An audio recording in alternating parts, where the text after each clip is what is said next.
I've been asked if it's a failure, and there's no way to argue that it was a success. So from that standpoint, yeah, it's a failure.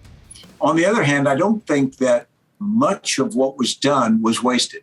There was a lot of work done that helped Afghanistan society, females to get in school, young people for 20 years had opportunities to move that country forward. So the Afghanistan that the Taliban now control is not the Afghanistan they gave up in 2001. 100%, yeah. And you can't unring that bell for those young kids either. That's what they know now. So it's one thing and we experienced this in Iraq a lot as well. Some people have been at bent knee for so long they don't know how to stand on their own anymore.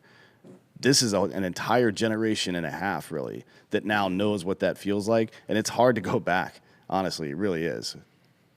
Which I think is critical.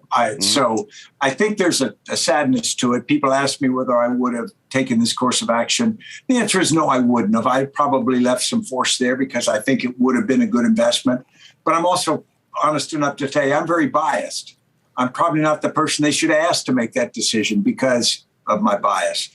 But I think there's a future. It's going to be painful for a while. I think painful for the Taliban, too, as they try to get their arms around this thing. But I think Afghanistan will move forward. I just think there's too much pressure there from the young generation. Right. Do you think, what do you see as the parallels between the Taliban taking over now in Afghanistan and, sorry, this is a bit wonky for the audience, but that and then the Palestinian government being won by Hamas in 2006 and their complete inability to govern at all, right? It wasn't even a matter of having to use authoritarianism to govern. They just couldn't figure out like basic plumbing and shit like that.